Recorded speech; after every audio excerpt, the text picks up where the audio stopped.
Ok, cominciamo.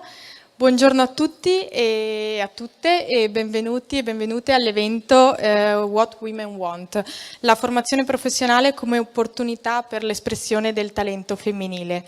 Questo evento è stato organizzato da ENAIPNet, uno dei più importanti player della formazione professionale non solo in Italia ma anche in Europa, assieme a ENAIP Veneto ed EVTA, l'European Vocational Training Association, network europeo per la formazione professionale.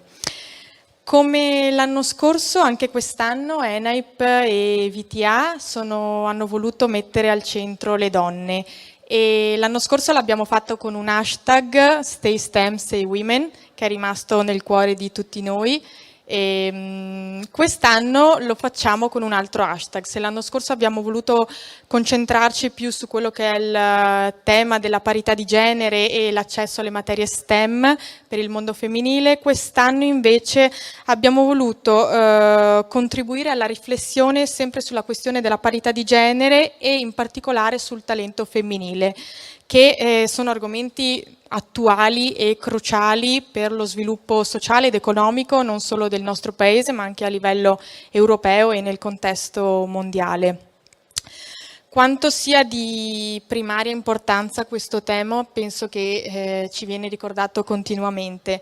Ce lo ricordano giorni come la giornata di ieri, che ha avuto luogo proprio ieri, la giornata mondiale contro la violenza sulle donne.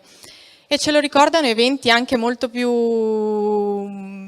grandi come il recente G20 che si è tenuto lo scorso fine ottobre a Roma, dove proprio Ursula von der Leyen, la Presidente della nostra Commissione Europea, ha aperto il Group Women 20 Summit 2021 esordendo con un "è triste sapere che in questo G20 potrei essere l'unica donna".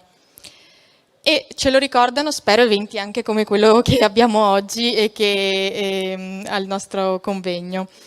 Come evidenziato nella strategia europea per la parità di genere 2020-2025, permettetemi di leggervi alcuni dati, i progressi in materia di parità di genere purtroppo non sono inevitabili né irreversibili. Nell'indice sull'uguaglianza di genere dell'Unione Europea del 2019, gli Stati membri hanno ottenuto in media 67,4 punti su 100, migliorando di appena 5,4 punti il punteggio dal 2005 ad oggi. Stiamo parlando quindi di poco più di 5 punti percentuali in più di 15 anni. E questi dati però stranamente io sono abbastanza certa che non stupiscono nessuno di noi e non stupiscono nemmeno me. A questo riguardo vorrei raccontarvi una piccola esperienza che ho avuto di recente. Qualche giorno fa ho avuto modo di partecipare a un seminario tenuto dall'Università degli Studi di Verona, organizzato assieme ad ENAIP Veneto, indirizzato agli studenti delle scuole del terzo e del quarto anno degli istituti superiori. Ed era finalizzato principalmente a sensibilizzare comunque i ragazzi sul tema della parità di genere, su stereotipi e pregiudizi che girano sempre attorno a questo tema. Ai ragazzi sono stati dati dei dizionari, peraltro alcuni molto pregiati di diverse annate, parliamo di dizionari del 1920, 35, 70, fino ad arrivare al 2008, 2020, 2021. Ed è stato chiesto loro di confrontare se e come definizioni dello stesso termine fossero cambiate nell'arco degli anni. Bene, i risultati, vi dico la verità, sono stati sorprendenti non solo per i ragazzi, ma ammetto anche per noi addetti ai lavori. Noi che eravamo lì per trasmettere qualcosa ai ragazzi e per insegnare loro qualcosa, siamo stati noi a forse imparare qualcosa.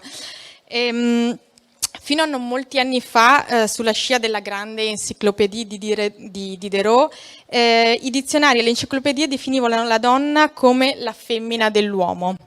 La femmina dell'uomo penso sia una definizione che oggi, se la dovessimo leggere in qualsiasi testo, giornale, ma anche sui social network dove troviamo solitamente di tutto, ci farebbe rabbrividire, penso. e ci ricorda un po' anche non so se avete mai avuto modo di leggere l'opera di Virginia Woolf, Una stanza tutta per sé, qui ne trovate una citazione del 1929. Però, ripeto, stiamo parlando del 1929, quindi quasi 100 anni fa, direi. Ecco, fino a pochi anni fa una simile definizione non avrebbe stupito nessuno e oggi invece suona in modo completamente diverso. Gender equality, oggi vogliamo ricordare che è sì l'obiettivo certamente, però voglio aggiungere un'altra domanda a questo tema. Quello che ci chiediamo è: siamo anche pronti oggi di dare spazio al talento delle donne, ma soprattutto siamo pronti a riconoscerlo? Questa è una domanda con cui vi voglio lasciare per il momento e che voglio riprendere dopo anche assieme alle nostre relatrici. Ma per tornare al mio aneddoto, questo pomeriggio noi vogliamo partire dal dizionario del 2021 e vogliamo dare spazio al talento femminile, valorizzato da percorsi di sviluppo e di formazione che contribuiscono in modo innovativo, creativo e sociale a uno sviluppo sostenibile del nostro paese, uno sviluppo sostenibile dell'intera Europa. Quello che però vogliamo fare oggi è prendere anche un po' le distanze da quella logica di pura rivendicazione che troppo spesso troviamo e abbracciare un approccio molto più positivo. Noi vogliamo cercare in quest'ora e mezza che abbiamo a disposizione oggi di dare qualche esempio, mostrare i modelli femminili, gli esempi che possono aiutarci a scardinare pregiudizi e stereotipi e cercare di andare verso un futuro migliore, un'Europa soprattutto migliore. Questo pomeriggio abbiamo chiesto ai nostri relatori in particolare, scusate, i nostri relatori, le nostre relatrici, perché abbiamo un panel tutto al femminile oggi, di portare qui al tavolo il loro contributo e le loro esperienze, però sempre contestualizzandole all'interno del quadro strategico della politica di coesione europea 2020-2027. In particolare ciascuno con uno specifico riferimento a una priorità e qui a fianco a me vedete quali sono queste priorità, partendo da un'Europa più competitiva e smart, un'Europa più verde, low carbon e in transizione verso un'economia zero carbon, un'Europa più sociale ed inclusiva e un'Europa più vicina ai cittadini e che promuove uno sviluppo sostenibile ed integrato di tutti i territori. Ecco, ultima, ma non per importanza, io vorrei aggiungere un'Europa dell'uguaglianza. L'Europa dell'uguaglianza credo sia un po' la meta finale, un'Europa, diciamo, un obiettivo trasversale in qualche modo. L'obiettivo, la meta è un'unione dove uomini, donne, maschi, femmine siano in tutta la loro diversità, siano liberi di seguire e raggiungere i loro obiettivi in ugual misura e siano capaci anche di partecipare e di guidare l'Europa di domani. Ecco, allora io non andrei oltre e vorrei presentarvi le nostre relatrici di oggi, e partendo da, non so se già le vediamo tra poco, comunque partirei da Alessia De Albertis che è con noi online. Come sapete oggi abbiamo un evento un po' blended, quindi parte delle nostre relatrici sono qui con noi in presenza e una parte le vediamo online. Alessia De Albertis di People and Culture, direttrice. La vediamo? No, aspettiamo un momento. Beh, allora direi di partire con Gabriella Chiellino, presidente di e-Ambiente Group. Se no facciamo una cosa più... Ah, eccola. Buon pomeriggio. Buon pomeriggio. Mi ero staccata perché ho la connessione che sono andata a chiedere cosa stava succedendo. Non si preoccupi, adesso la vediamo e la sentiamo e quindi benissimo. La ringrazio moltissimo di essere qui con noi oggi. E passo allora intanto a presentare le nostre ospiti qui in presenza. Abbiamo Valeria Valotto, vicepresidente di Progetto Quid, e Tiziana Ciampolini, CEO di Snodi Education. E per concludere, vediamo se abbiamo anche le nostre altre due relatrici che sono qui presenti con noi ma virtualmente. Outi Karkainen, Senior Human Capital Development Expert dell'European Training Foundation. Eccola. Buongiorno. Buongiorno e grazie di essere qui con noi oggi. Ci sente, ci vede? Benissimo. Tutto regolare, perfetto, grazie. Verifichiamo sempre. E abbiamo Alessia De Albertis, che non so se è riuscita a raggiungerci, nel caso poi vediamo. Allora, io partirei subito con il nostro panel, non esiterei oltre, e farei la prima domanda alla nostra ospite online, Gabriella Chiellino, che mi sembra ci vedesse, ci sentisse perfettamente. Sì. Ok, allora, e-Ambiente Group è attiva da circa 20 anni in Italia e in Europa, e lei ne è tra l'altro la fondatrice, sappiamo, e si occupa da sempre di consulenza ambientale. Con lei quindi non possiamo che non parlare della priorità europea, un'Europa più verde, low carbon, in transizione verso appunto un'economia zero carbon. Come si coniuga, a suo parere, questa priorità del quadro della politica di coesione europea 2027 con il tema che abbiamo portato al centro dell'attenzione oggi, quindi le donne e il loro talento? Un tema che tra l'altro io so esserle anche molto a cuore in quanto anche delegata lei della Fondazione Bellisario. Beh, allora buon pomeriggio a tutti, grazie di questo invito, che ogni anno partecipo a questo evento, quindi è quasi una presenza così periodica che mi fa molto piacere. Allora, innanzitutto, occupandoci appunto di temi tecnici e oggi che sono molto sentiti, perché tutti sentiamo parlare di ambiente, di CO2, di rischio idraulico, di sostenibilità sociale ed altro, questi temi richiedono molte competenze tecniche. Per cui il mio intervento vuole appunto spiegare come questi temi che riguardano interventi e progettualità nel miglioramento e nella diminuzione dell'impatto ambientale dei nostri territori, delle nostre città, richiedono grandi competenze tecniche. Io ho fondato questa società di ingegneria ormai 20 anni fa e mi ricordo, ma allora la condizione femminile non è che l'ho badata, però la mia prima dipendente, ogni tanto ci penso, era proprio una laureata STEM, e da lì ne sono venute molte altre, ovviamente integrate anche con anche molte figure maschili, però per dirvi che queste lauree scientifiche hanno in temi ambientali molta presenza femminile. Un po' perché l'ambiente richiede una competenza attenta, tecnica sul dato, su perimetrare anche la valutazione del dato ambientale, e poi perché questo dato non tocca solo la mente e quindi non è solo un dato prettamente scientifico, ma è un dato che ha delle conseguenze, quindi è un dato che tocca il cuore e dico io la pancia di chi lo legge, di chi lo analizza.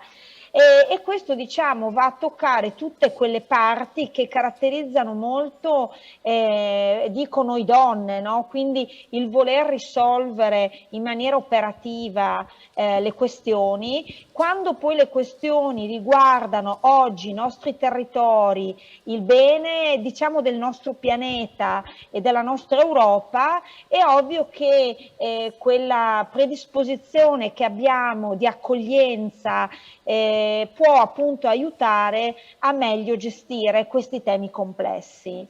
Per cui io vedo, penso che non sia stata una battuta buttata lì a Glasgow, che le donne salveranno il pianeta, penso l'abbiate letta su tutti i giornali, ma penso che sia una battuta che proprio interpreta tutte le peculiarità che ha il mondo femminile. È ovvio che noi per affrontare questa grande sfida dell'ambiente, e quindi della CO2, del climate change, abbiamo bisogno di team integrati, con varie esperienze scientifiche, con una diversity che tocca la presenza maschile e femminile, ma anche i giovani e i più anziani, che tocca l'esperienza. Per affrontare questa grande sfida, io penso che l'operatività e la preparazione tecnica delle donne possa dare quella spinta, quella forza e quella voglia di arrivare ad obiettivi stringenti in poco tempo. Aggiungo poi quest'anno, lo dico così in maniera anche molto, diciamo, umile, però per dirvi che già che sono stata nominata tra le 50 Inspiring 50 Women italiane nel mondo, ho conosciuto altre 49 donne incredibili che mi stanno insegnando molto, perché adesso abbiamo fatto un nostro gruppo dove non solo ci sentiamo via video, ma cerchiamo anche di vederci, anche soprattutto per quelle italiane, e noto una presenza tecnica in posizioni apicali di aziende e di istituzioni italiane e europee, una presenza femminile importante. Quindi direi che il tema degli STEM, il tema di studio, il tema di competenza tecnica è già avanti, cioè le donne ci sono, le donne studiano e arrivano anche alle lauree, mi dicono, in maniera anche maggiore. Ora dobbiamo lavorare per per creare una squadra integrata e multidisciplinare in maniera da avere, diciamo, lo stesso trattamento se le nostre competenze sono forti. Quindi dal G20 Women di quest'anno è uscita proprio la necessità di lavorare sugli stipendi, quindi su una compensazione economica che sia equiparata se la competenza tecnica è la stessa.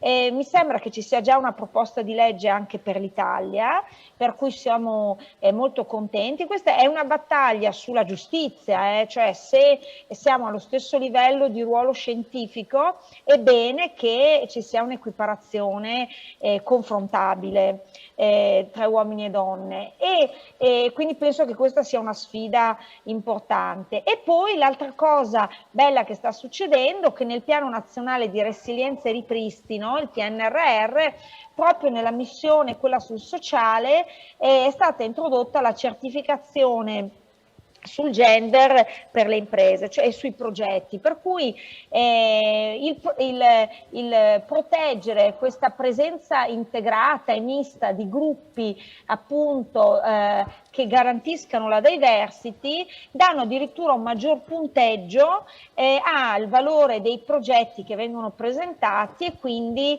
alla finanziabilità di questi progetti. Anche questo, dico, è un obiettivo importante che è stato messo nel PNRR, e reputo che queste strade, queste battaglie richiedono, ahimè, queste attenzioni legislative che forse tra qualche anno non serviranno più, ma al fine forse di garantire un senso di giustizia per chi riesce a dimostrare una forza di competenza tecnica e una forza di managerialità nelle organizzazioni pubbliche e private. E quindi grande spazio agli STEM e grande spazio appunto a questa progettualità al femminile, ripeto, integrata nella diversity in gruppi misti.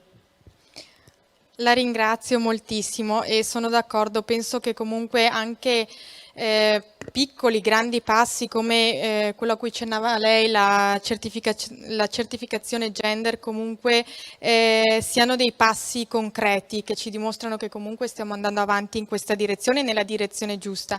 E in particolare credo che i contributi, insomma, le informazioni che ci ha dato oggi sono anche di buon auspicio in qualche modo, e ne approfitto anche per farle le congratulazioni per la nomina, visto che ci sono, a lei ma anche alle altre 49 donne che sono state nominate.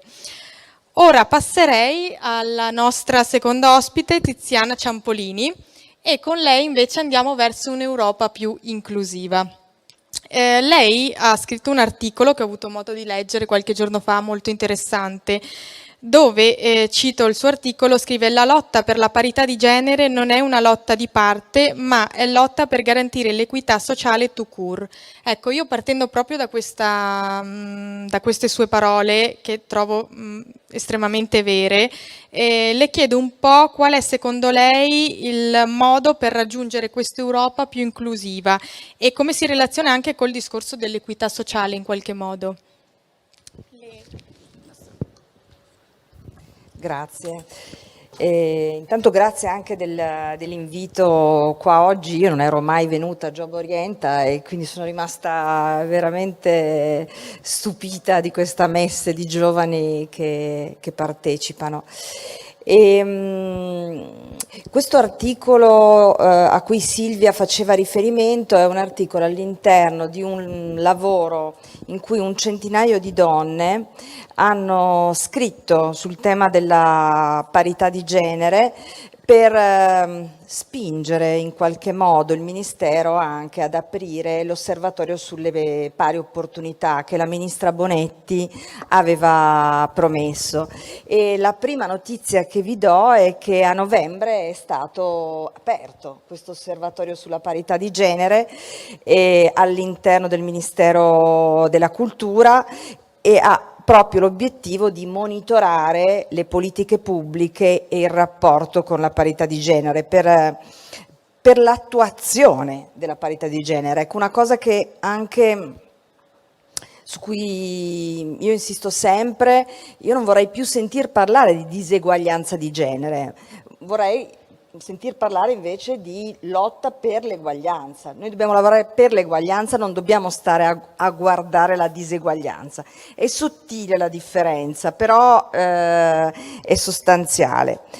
Rispetto a quello a cui l'Europa in questo momento guarda e ci spinge, faccio alcune osservazioni. Allora, sappiamo tutti che siamo in un tempo di cambiamento radicale, ma anche in un momento in cui abbiamo una grossa possibilità di mettere a sistema e a servizio i talenti di creatività, di immaginazione,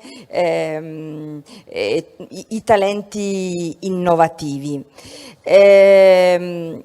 Questa è un'opportunità che è offerta a tutti, ma mi sembra che le donne, rispetto a questa dimensione, abbiano sempre avuto qualcosa da dire in più, perché è nella donna la dimensione della generatività e quindi l'essere donna ha a che fare con la dimensione della nascita. Dico questo perché quando si parla di femminile c'è sempre il rischio di essere un po' divisivi. Allora, rimettere al centro il femminile credo che non voglia solo dire mettere al centro le donne, ma rimettere al centro quelle capacità, quei talenti, quelle doti, ma quelle competenze che danno alla donna quella dimensione di diversità rispetto all'uomo, che però possono essere a servizio della società tutta. Quindi parlare di equità di genere non significa solo parlare di donne che in qualche modo devono superare gli uomini, cioè non la metterei in una dimensione di competizione, ma la metterei in una dimensione di servizio. L'altra osservazione che farei rispetto anche alle suggestioni che sono state portate prima il tema della diseguaglianza di genere, qui uso il termine che prima ho detto che dobbiamo superare, il tema della diseguaglianza di genere, dell'equità di genere mette al centro, come Silvia stava dicendo, il tema dell'inclusione e della coesione che fanno parte degli obiettivi per lo sviluppo sostenibile. L'Europa ci spinge a dire che per raggiungere la piena sostenibilità dobbiamo lavorare per l'inclusione, la coesione e la prosperità economica giocate in contemporanea. Quindi è la primissima volta che queste tre dimensioni stanno insieme, quindi l'Europa non ci dice lavoriamo per la prosperità economica, lavoriamo per la prosperità economica e include anche la dimensione dell'inclusione e della coesione.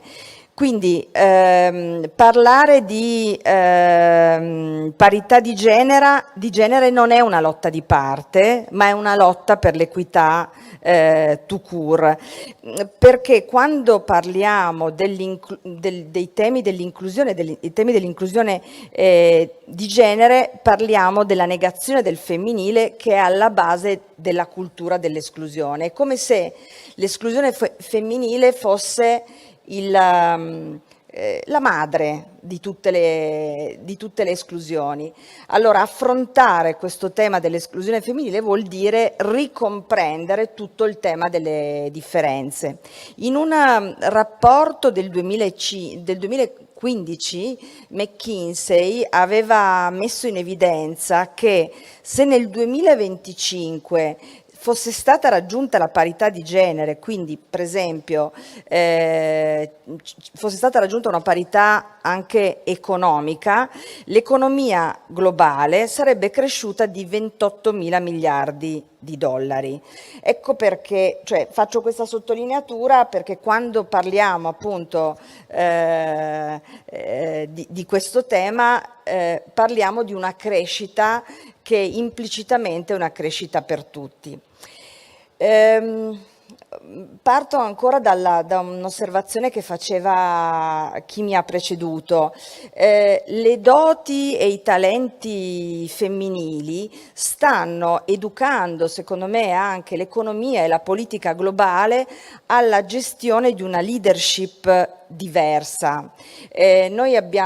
Io ho più di 50 anni e ho assistito alla gestione della leadership nei grandi cambiamenti prevalentemente maschili. Prevalentemente maschili vuol dire che alcune persone assumevano il centro della scena e svolgevano il ruolo di condottieri.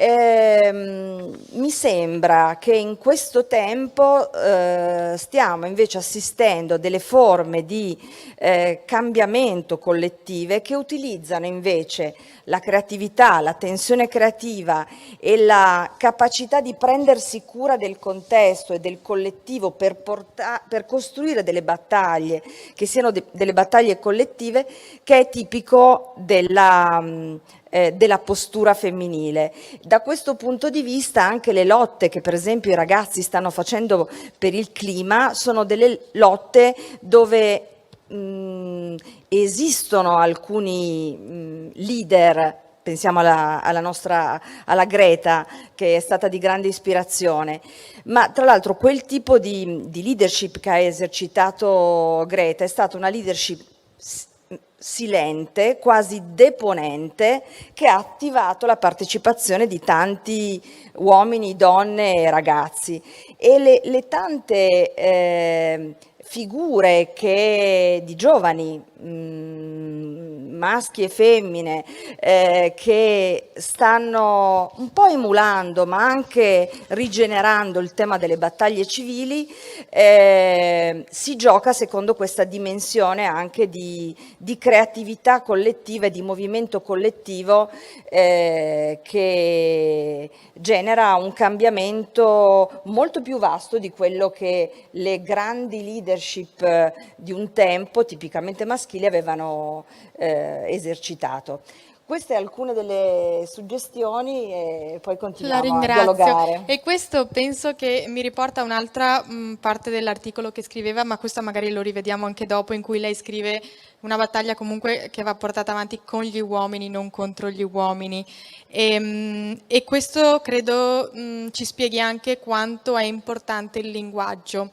A me lo diceva sempre la maestra alle elementari, il linguaggio è fondamentale, le parole vanno scelte sempre con molta cura e ce lo conferma lei oggi qui. Passerei alla nostra prossima ospite, che è online, collegata con noi virtualmente, che è Outi Karkkainen. Vi assicuro che questa è la pronuncia corretta, mi sono confrontata anche con lei. Dell'ETF, ecco, l'European Training Foundation. Ci sente, Outi? Sì, benissimo. Ottimo. Allora, con lei invece, senz'altro vogliamo avere un po' un punto di vista europeo, per forza di cose, visto anche il suo ruolo e la sua agenzia. L'Europa, diciamo, dal punto di vista europeo, secondo lei, quali sono le sfide che le donne incontrano nella realizzazione delle proprie aspirazioni e quali sono, secondo lei, diciamo, le soluzioni che sono più efficaci per superare le sfide a livello, ecco, in particolare europeo, ma anche nazionale, se può portare qualche esperienza? È una $1 million question, penso, però grazie Silvia e buongiorno a tutti e tutte. Innanzitutto vorrei chiedere scusa in anticipo se uso alcune parole di inglese, l'italiano non essendo la mia lingua di lavoro, so please bear with me. Talento femminile. Io vorrei, forse per cominciare vorrei dare un po' l'immagine delle sfumature a livello europeo. Noi sappiamo che la differenza media dei tassi di occupazione degli uomini e delle donne, che si chiama in italiano penso divario occupazionale, è intorno a 11%, anche un po' di più. E dietro questa media abbiamo dei paesi che hanno un divario occupazionale tra 2 e 4%, come Latvia, Lituania, Svezia e Finlandia. E poi ci sono i paesi dove il divario è intorno al 20%, Romania, purtroppo anche Italia, Grecia e Malta. E sapendo che i livelli di educazione delle donne sono alti in tutti i paesi dell'Unione Europea, forse stiamo vedendo che alcuni paesi sono più pronti che altri a dare posto e l'opportunità al talento femminile per rimanere nel soggetto del panel.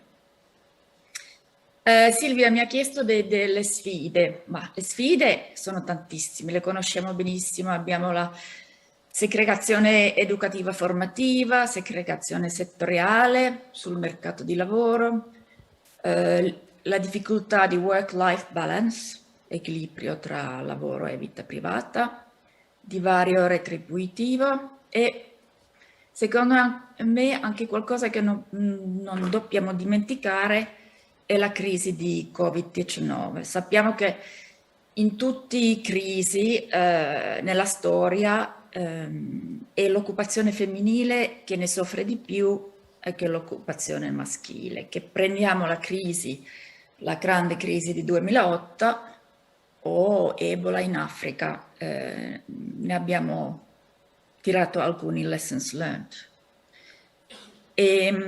Uno studio recente italiano ha messo in evidenza che in Italia l'impatto sull'occupazione femminile ha fatto crescere il divario tra l'Italia e altri paesi europei perché tra aprile e settembre 2020 l'Italia ha registrato un doppio calo delle donne lavoratrici rispetto al resto dell'Europa.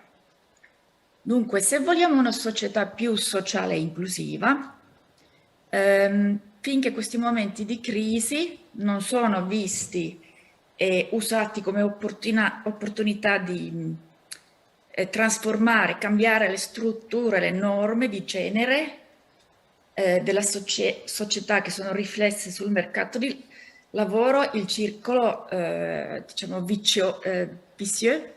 viziosa continuerà.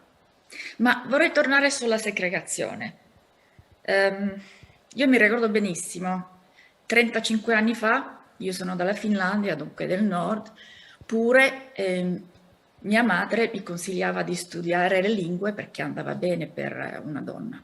A parte che non ho seguito il consiglio e non c'è niente di male di studiare le lingue, sappiamo che la segregazione formativa dei generi ha un grande impatto sulla segregazione occupazionale e settoriale delle donne sul mercato di lavoro. Forse l'esempio più comune che abbiamo anche evocato già più di una volta durante il panel è STEM. A livello europeo abbiamo laureati in STEM a livello generale, uno laureati su 3 è una donna.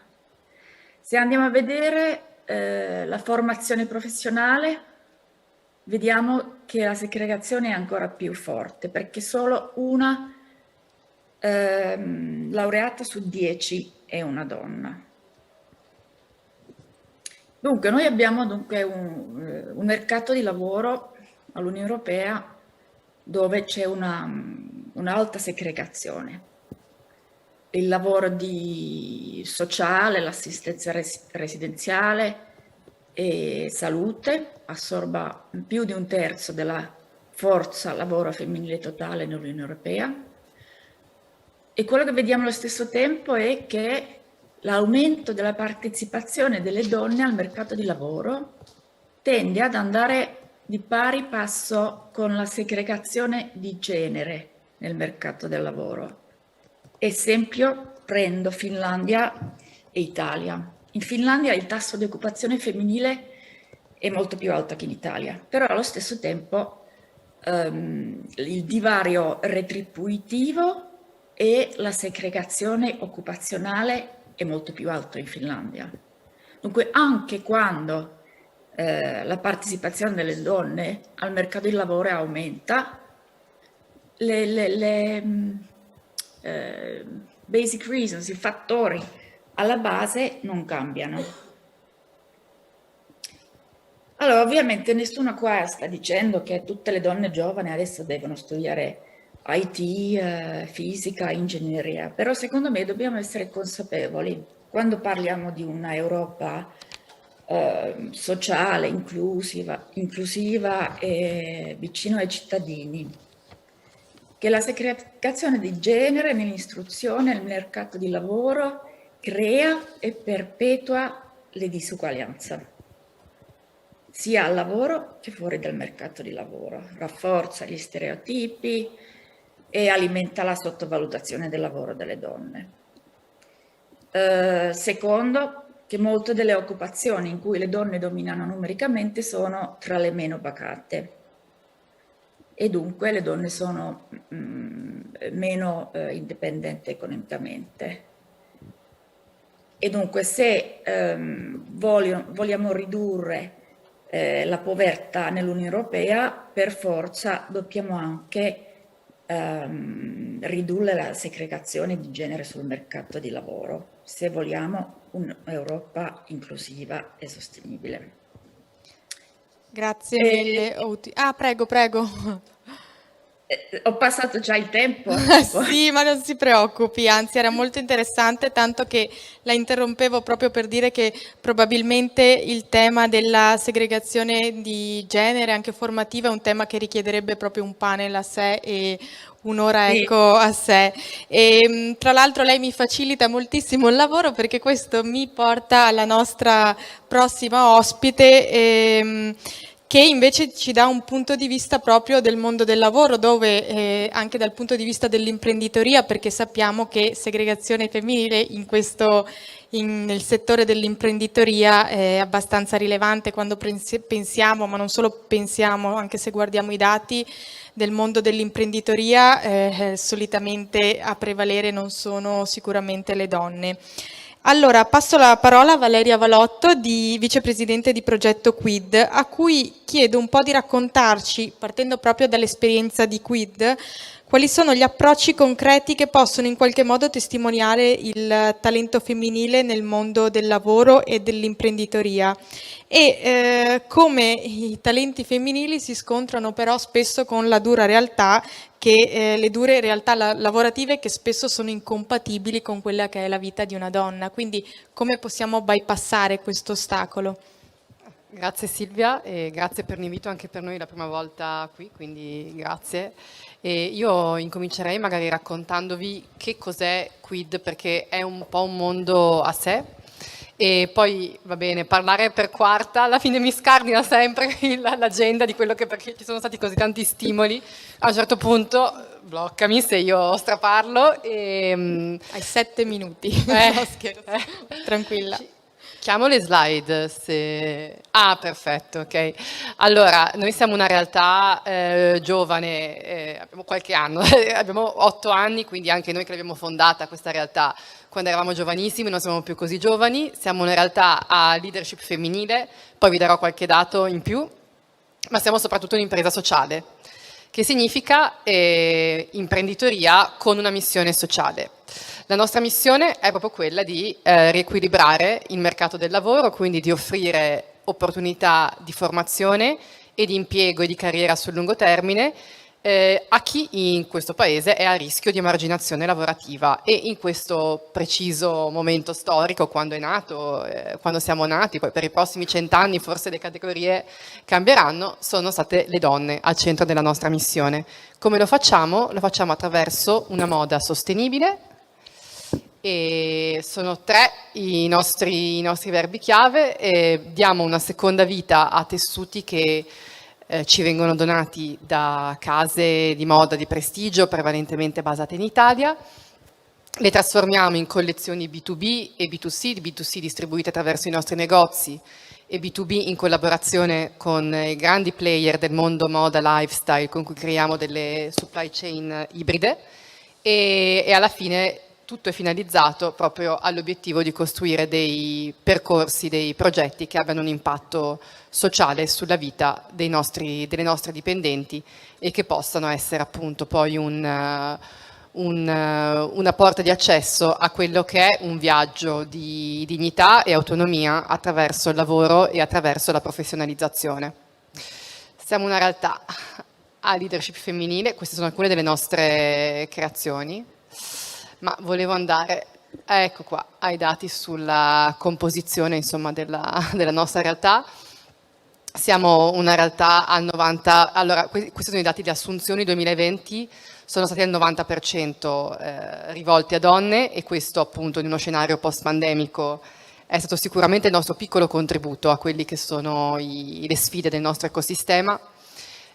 A oggi il board come senior management team è prevalentemente composto da donne, la RAL femminile è più alta, parliamo di una realtà del terzo settore, quindi le RAL non sono stellari decisamente, ma comunque la RAL femminile è più alta e legata al fatto che le donne hanno un ruolo di alta responsabilità in quello che è il nostro mondo. E per rispondere direi che più o meno vi ho dato tutti gli elementi necessari per conoscervi, qui ecco esattamente, poi andremo a vedere, volevo arrivare a questo, riprendendo alcuni degli spunti, questa un po' è una carta d'identità di chi siamo, quanti siamo, da dove veniamo e quali sono le storie dietro ciascuno di noi. E riprendo alcuni spunti, dunque. Allora, un primo spunto è quello, noi siamo una realtà, esatto, a leadership femminile. Cosa vuol dire questo?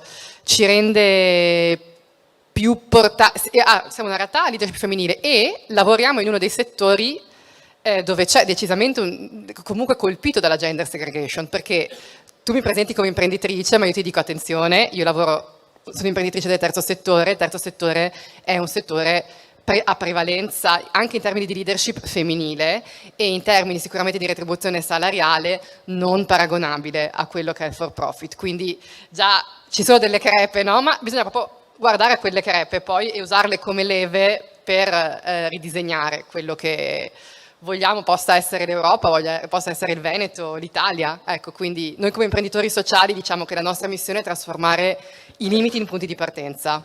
Quindi anche nel nostro caso, no? Dove la supply chain della moda finisce, ne facciamo ripartire un'altra e dove nessuno vede talento, incominciamo a formare.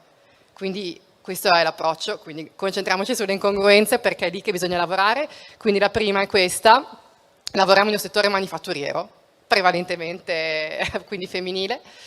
E poi certo siamo una realtà inclusiva, siamo una realtà femminile, ma ciò non significa che passiamo tutta la giornata a fare networking o ad ascoltare empaticamente gli altri, no? Cioè, queste sono le doti femminili, abbiamo un fatturato di 6 milioni di euro, qualcuno insomma deve far andare avanti le vendite, i budget, il controllo comunque finanziario bisogna farlo, altrimenti le cose non stanno insieme. Quindi per dire, sicuramente il fatto di essere donne di questa generazione, della mia generazione, ormai siamo sui 35, noi fondatrici che ne eravamo 25 quando l'abbiamo fondata, e ci dà un vantaggio perché è vero, abbiamo fatto c'è stata le nostre nonne, le nostre mamme ci hanno incoraggiato a fare una riflessione su che cosa vuol dire essere donne e questo ci ha permesso di interrogarci su un tema, su quella che può essere stata la madre di tutte le segregazioni e la madre di tutte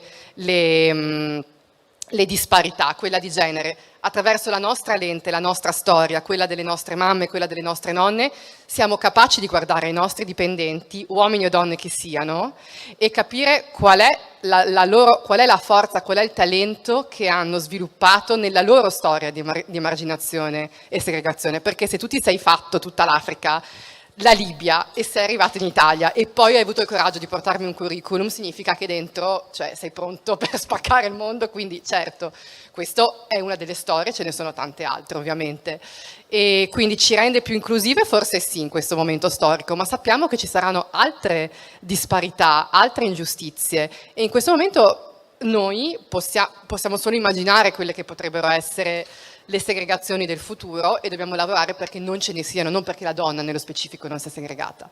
E sotto questo punto di vista un tema sicuramente fondamentale è il sessismo, cioè sì, certo, la leadership maschile a volte può essere brutale, ma attenzione, per 2000 anni gli è stato imposto un archetipo e un modo e delle responsabilità sociali, perché io potevo starmene a casa, però i 5 figli poi andavano mantenuti da qualcuno.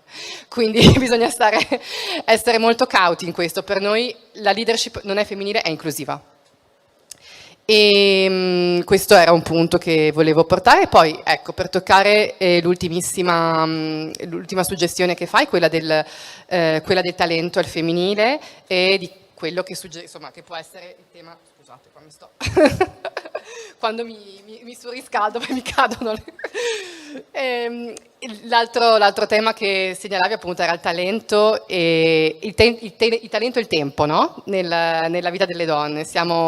La cura spesso ricade ancora su di noi, no? Quindi dobbiamo barcamenarci, multitasker, sì, time management, dobbiamo riuscire a fare tante cose contemporaneamente. Allora, nello specifico, certo, nella nostra realtà, proprio in un'ottica di inclusione, abbiamo sviluppato una serie di sistemi, progetti di cui parlerò dopo in concreto, per favorire work-life balance. È molto... posso avere le slide? Giusto perché... Allora, sì, misuriamo l'impatto. Siamo un po' by the book, siamo un po' secchioni e dato che siamo ragazze, no? Siamo sempre le prime della classe a scuola ma anche sul lavoro perché lo misuriamo e la conciliazione vita-lavoro è buona, in realtà un bel po' superiore rispetto a quella che è la media italiana e quindi quello che però crediamo è che ogni talento abbia un suo tempo e abbia bisogno di tempo e di modo per crescere. E per questo io penso che, proprio torniamo a celebrare un po' la vostra missione, in realtà non è piaggeria, ma penso che veramente la formazione sul lavoro, che è al centro, al cuore della nostra missione, sia fondamentale per riuscire a dar spazio a tutti i talenti, quelli femminili sicuramente e quelli maschili, quelli ibridi, tutti i talenti che possono esserci, e i tempi, i modi e quanto debba esserci un equilibrio tra vita e lavoro, tra formazione e produttività, sia una bella sfida sui luoghi di lavoro. Noi possiamo l'attività manifatturiera, quindi è pesante, cioè si lavora in linea, è tosta trovare un senso, non è un lavoro intellettuale. E quindi come donne sicuramente, provenendo da un'esperienza di, chiamiamola segregazione di genere, abbiamo forse una marcia in più al momento nel riuscire a modulare questi equilibri. E questa è anche proprio al centro della nostra missione. Magari nella prossima domanda vado ad approfondire proprio i meccanismi e i case study concreti che volevo portarvi. Ecco. Certo, sì, e poi avremo modo di parlare anche di questo. Grazie mille comunque per aver portato la tua esperienza, che è veramente un modello, è uno di quei modelli di cui parlavamo all'inizio oggi. Quello che vogliamo fare oggi è portare modelli, esperienze positive e significative. E mi è piaciuto molto anche il discorso che fai quando dici trasformare i limiti in punti di partenza, e aggiungerei anche in punti di forza, che credo sia fondamentale anche per le donne, soprattutto nel tuo settore. Ora vorrei passare a un'altra Europa. Non so se abbiamo la nostra ultima relatrice, perché l'abbiamo... Eccola! Buongiorno, lei è Alessia De Albertis, la presento perché prima non sono riuscita. Buongiorno Alessia, direttore People and Culture Far Network. Alessia, Sì. con lei vado direttamente invece a un'altra priorità europea, e che è quella che abbiamo citato prima, un'Europa più smart, più competitiva. Le chiedo come possiamo declinare questo smart in relazione all'universo femminile. Mi spiego, quanto è importante la valorizzazione del talento delle donne per raggiungere questa Europa smart e competitiva? Grazie di avermi invitato e grazie della domanda. Anch'io, come diceva una collega, quando si arriva un po' alla fine del primo giro, molte cose correttissime sono state dette, soprattutto sul talento, sul puntare, diciamo, sulle aree di forza, e a questo mi riallaccio quando, appunto, rispetto un po' alla tua domanda sullo smart, no? Quanto possiamo valorizzare il talento per lavorare e per essere, diciamo, per contribuire in un'Europa più smart. Siccome di smart si sente parlare tantissimo in tutti i modi, magari vi dico, quando parlo di smart, che cosa mi piace venga inteso. Allora, smart vuol dire semplice, intelligente. Io lo allargherei a anche un'accezione di l'essere inclusivo, l'essere anche flessibile. Chi mi ha preceduto giustamente ha detto basta parlare di leadership al femminile, parliamo di leadership inclusiva. Ecco, questa è una leadership smart. Poi ovviamente adesso parliamo di donne e quindi ritorno sul punto femminile. Allora, cosa possono fare le donne? Allora, prima di tutto dovete, donne, visto che mi ascolterete queste donne, riconoscervi l'impatto che potete portare. Cioè dovete prima di tutto voi stesse andare a identificare i vostri talenti, le vostre attitudini che avete sviluppato in diversi contesti, anche extra lavorativi, e capire come queste poi possono integrarsi nel vostro progetto imprenditoriale o lavorativo.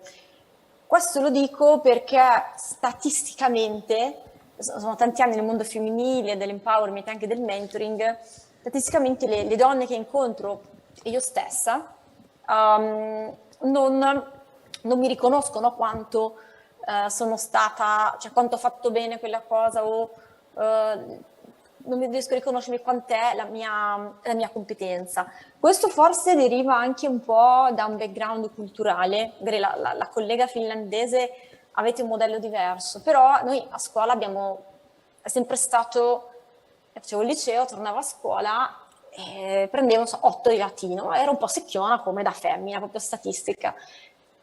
E i miei genitori mi dicevano, hai preso 8 di latino, e quali sono i 2 errori che hai fatto? Cioè non mi valorizzavano le 8 cose che avevo fatto bene, ma le 2 da cui migliorare.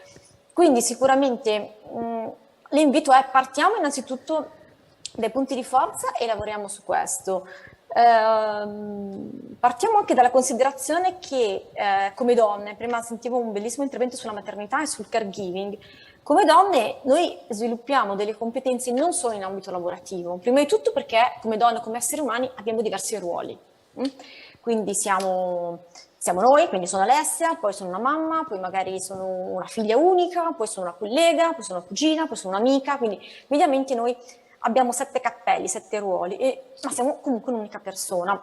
E in ogni ruolo sviluppiamo delle competenze diverse che poi tra loro si integrano e le sviluppiamo come? Attraverso l'esperienza. Quindi non c'è niente di più efficace, vi direi anche di più motivante ne sentirete parlare del learning by doing, del learning by experience, del learning by mistake. Ecco, anche questo è assolutamente importante, cioè ho sbagliato, ma che cosa posso fare dopo per fare le cose meglio? Tornando ai temi della maternità caregiving, se vi mettete un attimo a riflettere e individuare tutte le competenze che sviluppate da genitori, da caregiver, la delega, delego i nonni, la babysitter, l'asilo, la gestione dell'imprevisto, il bambino mi si sveglia alle 6 del mattino con la febbre, mi devo andare in ufficio, cioè cose banali, ma cose assolutamente che accadono. La cura è l'ascoltare l'altro. Quanto è difficile saper ascoltare un bambino, essere empatico con una bambina, non è facile. L'organizzazione della giornata, della settimana, della famiglia, del lavoro, nel mondo imprenditoriale poi immagino ancora di più. La gestione delle priorità. Ho 2 cose, sono entrambe urgenti. Al lavoro quante volte capita? Per il nostro capo è tutto urgente, per il nostro cliente è tutto urgente. Noi come, diciamo, attraverso l'esperienza della genitorialità o dell'essere caregiver, quindi magari dell'assistere una mamma, un genitore malato, siamo più capaci, abbiamo acquisito più competenze perché magari rispetto al genere maschile, perché lo abbiamo fatto. Ecco, queste prima di tutto dobbiamo riconoscercele noi, perché poi queste ce le chiede il mercato del lavoro. Cioè, sicuramente la competenza tecnica conta, no? Io faccio HR, è ovvio che devo saperne di formazione, devo saperne di normativa, non so, delle buste paga, certo, quella nel mondo del lavoro sta un po' per scontato, ma non è sufficiente. A questo proposito mi faceva piacere proiettarvi 2 minuti, se ho ancora tempo, quali sono le competenze che individuate dal World Economic Forum, le competenze che ricercavamo prima e che ricerchiamo nel futuro, competenze non tecniche, i famosi soft skill. Ve lo scero al volissimo.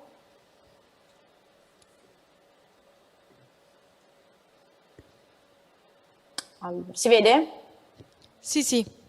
Ok. Allora, è molto semplice. Quindi, quali sono un po' le competenze del futuro? Allora, nel 2025, quindi praticamente dopodomani, che cosa cercheranno le aziende? L'analytical thinking e innovation. Qui ci sta tutta la creatività, tutto il problem solving, tutte le soluzioni creative che trovate voi donne nel gestire le situazioni più impreviste. Active learning, learning strategy. Anche qui ci sta, come dire, educati, no? Il mestiere genitori si impara facendolo. Si possono leggere i manuali, benissimo, e va bene, si può parlare con una puericultrice, con un'educatrice, quindi ci può stare anche la competenza tecnica, ma poi la subiamo sulle nostre spalle. Perché? Perché ogni bambino, ogni percorso educativo è a sé. Io sono mamma di 2 figli, con 2 figli molto, molto diversi. Il problem solving, appunto il critical thinking, la creatività, questi li potete trovare appunto nel World Economic Forum. Ve lo dico perché è importante riconoscersele e valorizzarle. Non è cambiato tantissimo rispetto magari al 2020, è cambiato sicuramente rispetto a 20 anni fa e cambierà tantissimo nel giro di 10 anni, quindi dove avremo il nostro potere decisionale. Quante volte ci capita di dover decidere in un battibaleno per noi, per i nostri figli, per la nostra mamma? Ecco, da questo punto di vista, quindi vi invito anche solo a scrivervele, a pensarle. Io spero di aver dato un punto un po' HR, anche un po' di mercato del lavoro, perché poi anche questo è un po' il mio compito di indirizzo. E soprattutto spero di essere stata nei tempi. Sì, assolutamente. Ok.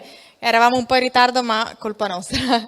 E anzi, grazie mille. Mi è piaciuto soprattutto il learning by mistake, che di solito si conosce sempre il learning by doing, invece by mistake è quello che commettiamo più spesso solitamente, ma di solito ecco non ce ne rendiamo conto. Sì, magari posso solo dire una cosa. Sì. Quando si sbaglia nel learning by mistake, va bene cosa ho sbagliato, però io sono anche una coach, il coaching insegna questa cosa straordinaria secondo me, non è cosa ho sbagliato, ok, ma cosa posso fare diversamente la prossima volta, cioè nella vostra testa utilizzate un linguaggio positivo, quindi cosa posso fare di diverso la prossima volta, come posso essere più utile la prossima volta. Se già la trasformate al positivo, la nostra mente ragiona così, già la prospettiva è diversa, no? Quindi è come andare a valorizzare quell'8 su 10 che prendete, non quel 2 che dovete migliorare. Sì, non posso va essere bene, più a tra poco. d'accordo, grazie, che è quello che volevamo proprio fare oggi qui con voi, quando abbiamo detto abbracciare un approccio più positivo, mostrare modelli, esperienze, abbandonare un po' quella logica più negativa di rivendicazione, ecco.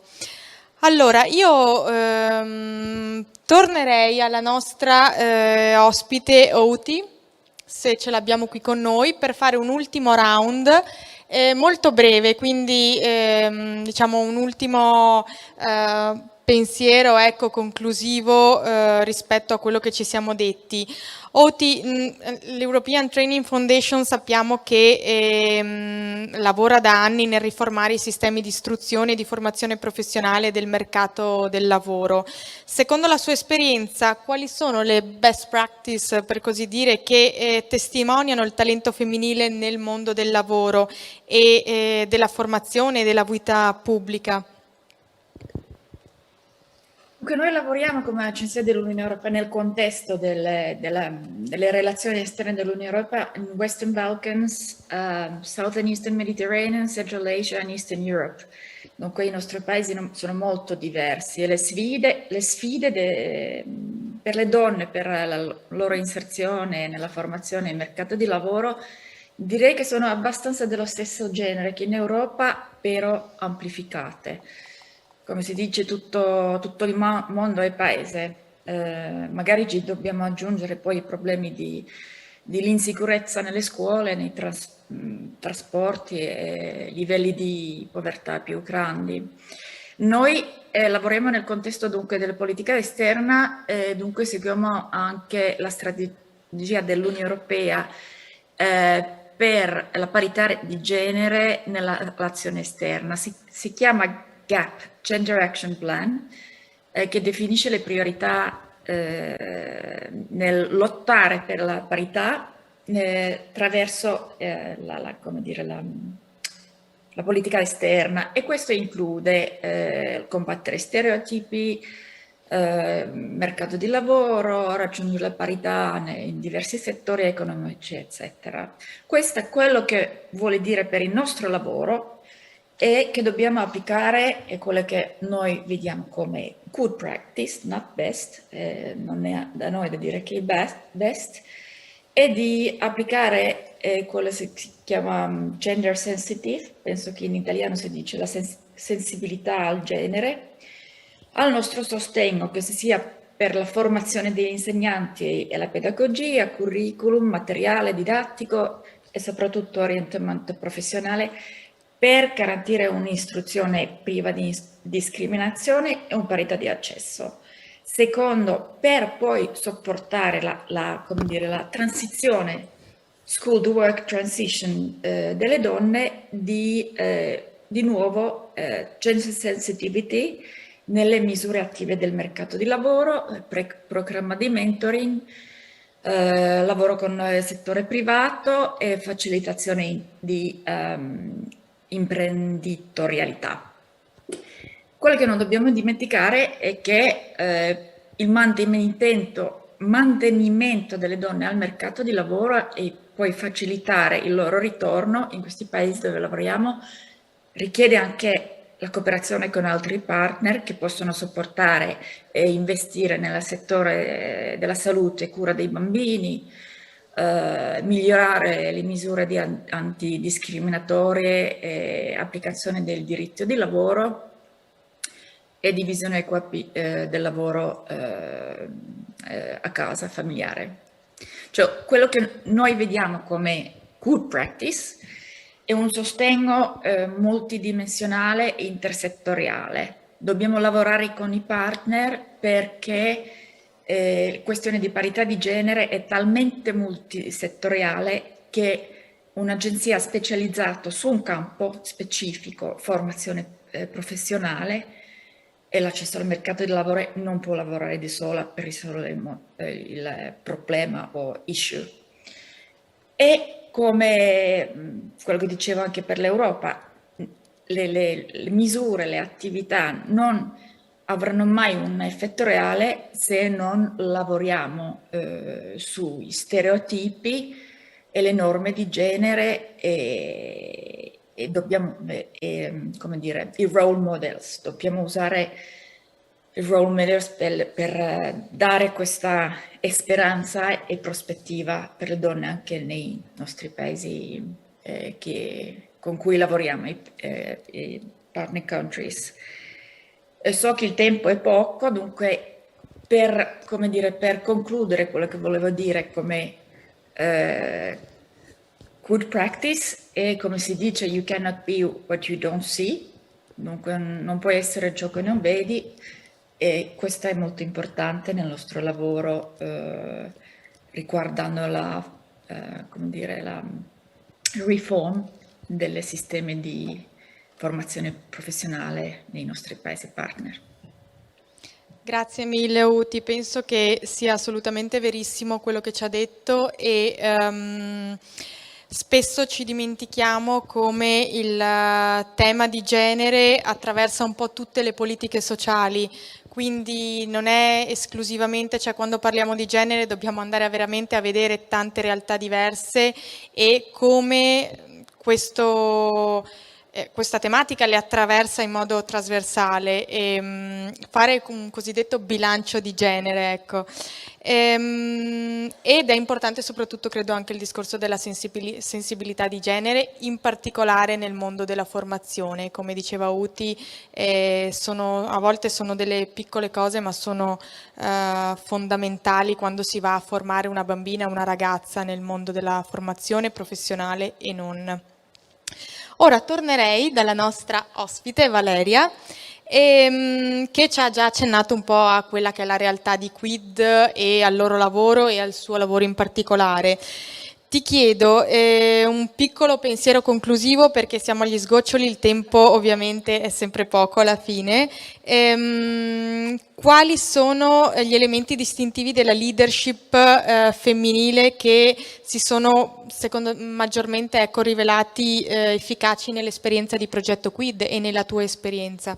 Allora, brevemente, in una parola, è proprio la capacità di includere e di ibridare. Questo da due punti di vista: rispetto a quelli che sono i nostri stakeholder esterni, anche commerciali, la capacità di rompere quella che è una barriera anche ideologicamente dura da rompere in Italia, che è quella tra profit e non profit. Noi collaboriamo con appunto grandi player della moda, anche in alcuni casi fast fashion, cercando di essere quella zanzara che non fa dormire la notte, ma che è anche amica, nel senso che comunque risvegliamo qualche dubbio sopito e anche risvegliamo tante sinergie, quindi la capacità di collaborare con brand da Ikea a Zalando, e questo io penso che venga dal desiderio di includere e di ibridare a livello proprio di stakeholder esterni in questo senso. e allo stesso tempo penso internamente sia proprio quello che ti anticipavo prima, cioè la capacità di costruire dei percorsi che da una situazione di assistenza e di non autosufficienza riescano a portare i nuovi colleghi, a una situazione non solo di autonomia, ma di dignità e di capacità di immaginare una traiettoria di carriera. E questo lo facciamo attraverso una formazione continua sul lavoro. Siamo anche partner in tanti progetti, alcuni dei quali bellissimi, e certamente la formazione on the job, learning by doing, che è sempre learning by making mistakes, perché quando si fa si sbaglia, e sbaglia solo chi fa. E l'altro elemento che è molto importante per noi è anche quello dello sviluppo personale, oltre che professionale, per cui sì, lavorare a macchina, lavorare in linea, ma trovare anche i momenti in cui confrontarsi con temi che sono più grandi rispetto alla catena di produzione, e questo lo facciamo sia a livello di risorse informazione che a livello di risorse formatrici, quindi attraverso un programma Train the Trainer che si chiama She Will, quindi in realtà c'è l'elemento femminile perché sono tutte donne le nostre super trainer, e stiamo codisegnando un modello di leadership inclusiva che portiamo poi a tutti i colleghi e le colleghe un paio di giorni all'anno in delle formazioni che ci facciamo proprio costruite sul nostro modello, che è effettivamente molto inclusivo. Non vi ho dato i dati prima, ma sono rappresentate 22 nazionalità e circa 50 lingue. Quindi è tosta, bisogna essere veramente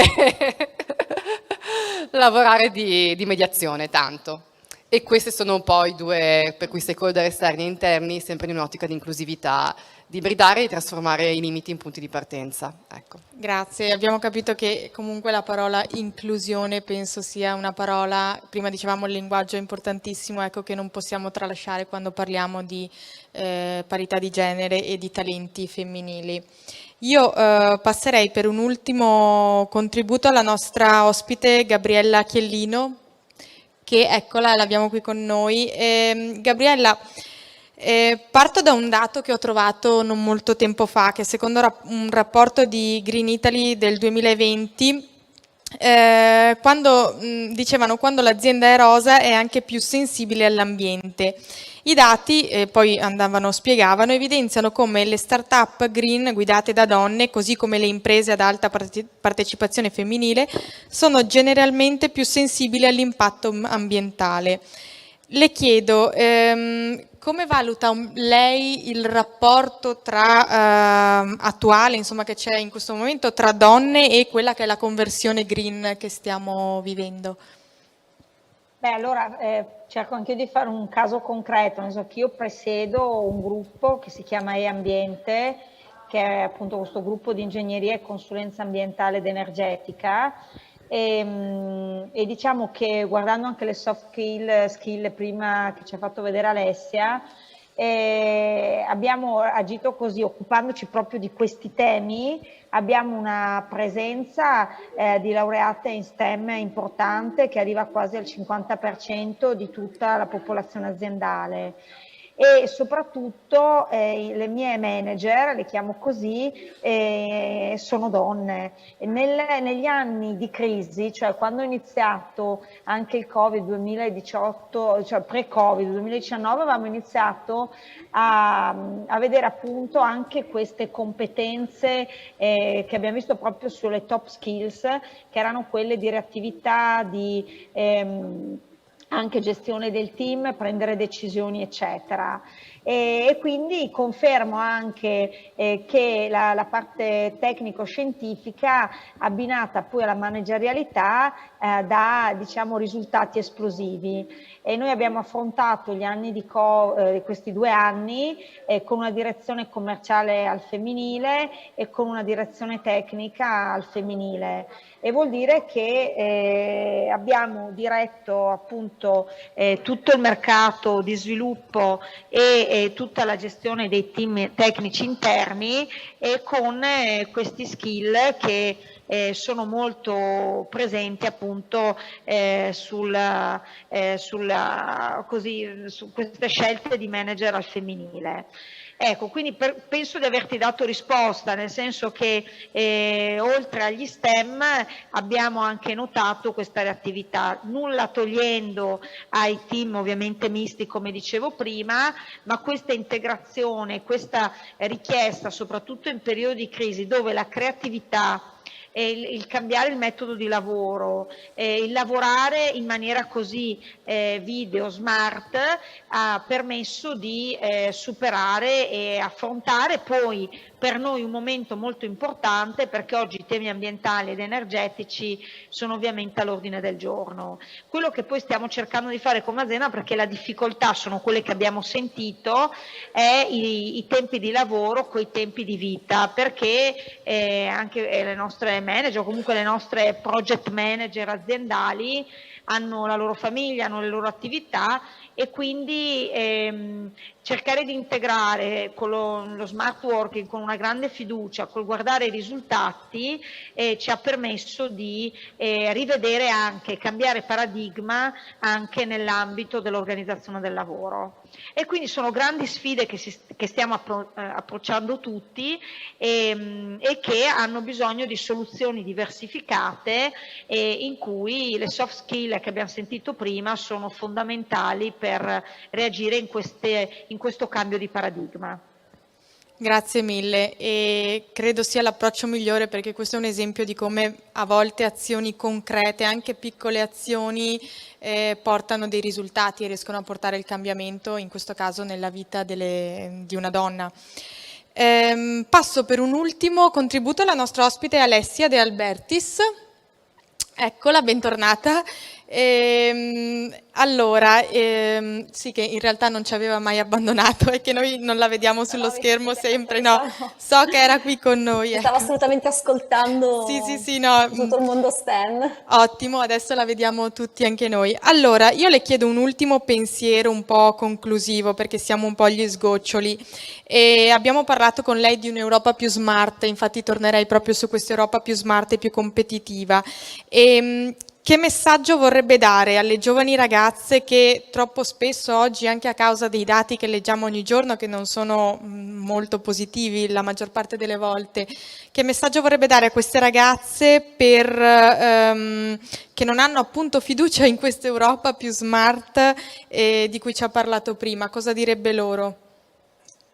Allora, tu hai usato un termine, fiducia. Allora, io partirei di qua. Per avere fiducia in un'Europa più smart, dovete prima di tutto, ragazze, avere fiducia in voi stesse. So che è una frase fatta, ma come tutte le frasi fatte è perché questo spesso non avviene. Quindi avere fiducia in se stesse vuol dire crederci, vuol dire chiedere anche agli altri, chiedetelo agli uomini, che di solito sono meno critici, che talenti vi riconoscono, che cose belle vi riconoscono, e lavorate su quelli, perché ognuno di noi ha un talento diverso a qualsiasi età, e quindi bisogna solo trovare quali sono quelle caratteristiche da evidenziare per voi, per certo portare poi il vostro impatto in un'Italia e soprattutto in un'Europa più inclusiva di background, di titoli di studio, di famiglia di provenienza, quindi inclusiva in senso ampio di nazionalità, di disabilità. Vedo ancora pochissima disabilità nel mondo, in questa Europa, seppur invece la tecnologia smart ci permette di includere tantissime donne disabili. Perché potete portare, ognuno di noi può portare una propria intelligenza, partendo da voi, guardandovi allo specchio e chiedendo agli altri, senza però andare a identificarvi con la vostra caratteristica. Cioè, non è che siccome arrivate 10 minuti dopo per 3 volte di seguito siete delle ritardatarie, siete in ritardo. Quindi non è che se fate il famoso errore siete sbagliate, avete fatto quell'errore. Poi perseverate e allora dovete gestirla meglio, ma non siete, diciamo, la vostra azione. Quindi questo è il primo messaggio. Come dicevo prima, riconoscetevi le competenze che avete maturato nei diversi contesti, scolastico, lavorativo, familiare, con gli amici, facendo volontariato, quindi in diversi ambiti e in diversi ruoli, e valorizzati, quindi partite dai vostri punti di forza. Noi spesso siamo un po' da questo punto di vista masochiste, no? Cioè partiamo dalle aree di debolezza e vogliamo migliorare in quelle. Ma perché? Perché? Partiamo dagli 8, lavoriamo sui 7, lavoriamo sugli 8, altrimenti è veramente frustrante. Poi potrebbero esserci delle caratteristiche che ci servono per un lavoro, per qualcosa che vogliamo fare, caratteristiche su cui magari non abbiamo, non siamo proprio prontissimi, abbiamo ancora tanta strada da fare, va bene. Però su 4-5 caratteristiche una cosa è lavorare su tutte e 5, una cosa è lavorare un pochino su 4 e tanto su 5, perché altrimenti diventa veramente frustrante la crescita. Quando vi dicevo prima, chiedete agli altri, ecco, abbiamo parlato del learning by doing, dell'active learning, un'altra parola che va tantissimo di moda adesso, il lifelong learning. Imparate aprendovi agli altri, diversi stimoli, si impara a scuola, si impara parlando con le persone, si impara a eventi come questi, si impara chiedendo, aprendovi agli altri, più giovani, più vecchi, non importa, ma sicuramente con diverse esperienze, e imparate a disimparare, cioè non esistono certezze in quello che fate, quindi chiedetevi anche, ma l'ho imparato così, ma lo so così, ma è davvero giusto? Cioè e soprattutto non temiate di ammettere che non sapete una cosa. Non sapere una cosa è una ricchezza, perché vi rende curiose di impararle, e soprattutto apre un canale con l'altro, cioè vi mette allo stesso livello, quindi anche in termini di comunicazione, di empatia. Se voi ammettete con una persona di non essere espertissimi a fare una cosa, quell'altra persona è più aperta, è più pronta, dice, ah guarda, dall'altra parte c'è una persona che anche come me non ne sa più di tanto. Ditelo, non c'è assolutamente problema, perché solo così potete, come dire, unire la vostra intelligenza individuale a tutte le altre intelligenze e potete davvero agire da intelligenza collettiva. Allora sì che poi l'Europa Smart diventa da sola un'Europa. Grazie mille Alessia, penso che posso, anche se non sono così giovane ancora, ma mi unisco alle giovani ragazze che ci stanno probabilmente seguendo online. Sì, no, sembro più giovane di quello che sono, no? Perché vedo tutti che mi guardano, in realtà giovane, ma non giovanissima, ecco, come magari le ragazze degli istituti superiori che ci stanno seguendo, ecco, ma mi unisco e penso che farò tesoro anch'io di queste parole. Concludo con la nostra ultima ospite, last but not least, però, che abbiamo tenuto per ultima, per un pensiero conclusivo, perché con lei voglio dare un po' uno sguardo al futuro. Tornando un po' a quello che dicevamo prima, che ha scritto anche nel suo articolo, quali sono, le chiedo in pochissimi minuti, le piste da percorrere per riuscire a raggiungere questa Europa più smart, più competitiva, più inclusiva, tutte le Europe messe insieme, come lo raggiungiamo questo obiettivo? È una domanda impegnativa per pochi minuti, ma confido in lei. In 4 minuti Esatto. rispondo, ma no, intanto è stato meraviglioso ascoltare tutte queste esperienze e tutte queste donne. Sì, nell'articolo c'erano delle piste da seguire, però mi sembra necessario cogliere gli spunti che sono arrivati da questa conversazione per provare a trasformare le piste che erano scritte lì sopra in qualcos'altro. Allora, la prima pista, e questa l'avevo scritta anche nell'articolo, mai più senza Europa. Perché c'è una ricerca Censis del 2019 che dice che il 63,3% degli italiani pensa che sia giusto che una donna debba sacrificarsi per la famiglia. Ecco, accodiamoci pure alle politiche europee, perché il nostro paese ha bisogno di superare delle visioni così paternalistiche, ecco, e così vecchie. Ma l'altro tema che ci porta anche a pensare di aver bisogno dell'Europa, dobbiamo superare la logica delle quote rosa. In questo momento io ovunque vado sento parlare di quote rosa, quasi si crea quasi una discriminazione al contrario, cioè solo perché sei donna hai diritto a entrare in alcune posizioni indipendentemente dalla valutazione sulle capacità. Io lo trovo terribile.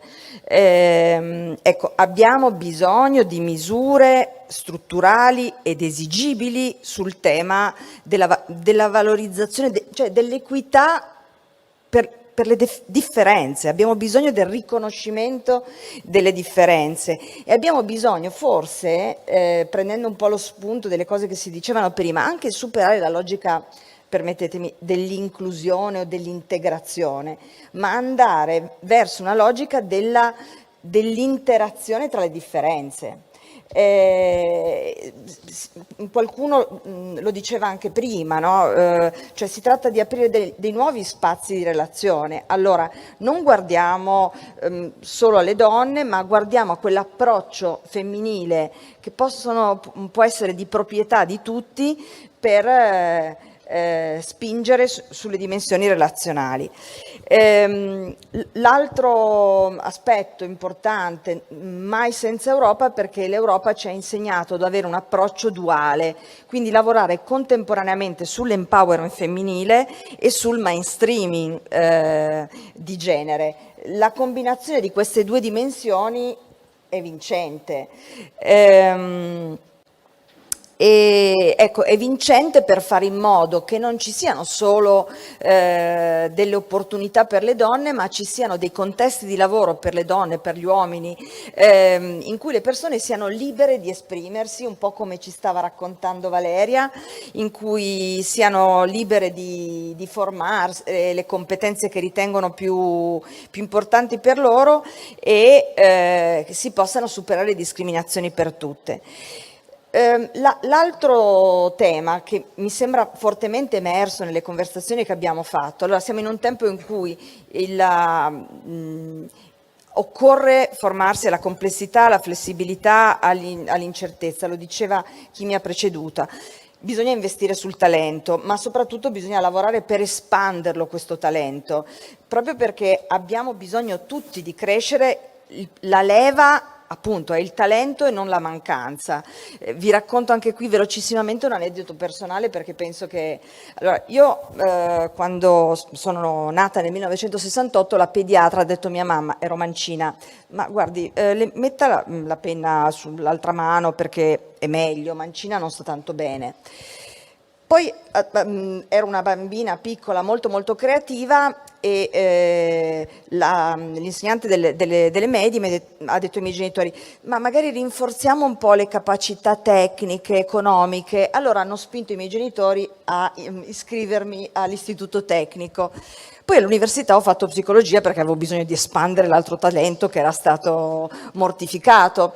Vado a fare un colloquio di lavoro e mi dicono, ma lei ha investito su delle soft skill, la psicologia non è sufficientemente robusta, e quindi ho preso un dottorato in economia. Ecco, come dire, voglio dire, io vorrei che situazioni di questo genere non capitassero più né alle donne né agli uomini, e che l'investimento sul talento sia come dire, la strada appunto perché tutto possa svilupparsi nella maniera più dritta possibile, più congruente possibile. L'ultima cosa, mai senza gli uomini. Ecco, l'approccio rivendicativo femminista degli anni 70-60 non funziona più, anche qui Valeria ce l'ha detto prima, e l'Europa ci insegna questo. Per lavorare per l'equità di genere bisogna fare in modo che ci sia parimenti un'educazione sul piano formativo, culturale degli uomini, e bisogna lavorare insieme agli uomini, avere gli uomini come alleati per la parità di genere. Quindi se dovessi dire qualcosa alle ragazze che ci stanno ascoltando, cercate degli uomini alleati che insieme a voi lavorino contro le discriminazioni anche di genere. Quando non trovate uomini di questo genere, cambiate pure strada. Grazie. Grazie mille, perché ci ha dato un po' quello che è uno sguardo in futuro, e io vorrei aggiungere una cosa che lei scriveva nell'articolo e verso la conclusione: è mai più senza Europa, che è un po' anche quello che abbiamo detto oggi e lo sguardo insomma un po' che abbiamo dato oggi. Siamo stati bravissimi perché siamo perfettamente in tempo. Io volevo ringraziare tutte le nostre ospiti, soprattutto le nostre ospiti che sono venute qui in presenza, perché sappiamo che comunque oggigiorno muoversi e venire in una fiera non è facilissimo, ecco, e non per tutti, e anche le nostre ospiti online, ma soprattutto volevo ringraziare voi che siete venuti qua, ci avete ascoltato oggi, e tutte le persone che ci stanno ascoltando e ci hanno ascoltato e ci hanno seguito online. Che dire, sono molto contenta perché solitamente quando si trattano questi temi i dati non sono, come ho detto prima, non sono mai così rosei e spesso si esce un po' tristi, rattristati. Ecco, invece oggi abbiamo dato un sacco di esempi e di modelli positivi e io devo dire che personalmente vado a casa anche molto contenta e con più fiduciosa, ecco, e più speranzosa verso il futuro. Quindi grazie mille a tutte, grazie mille.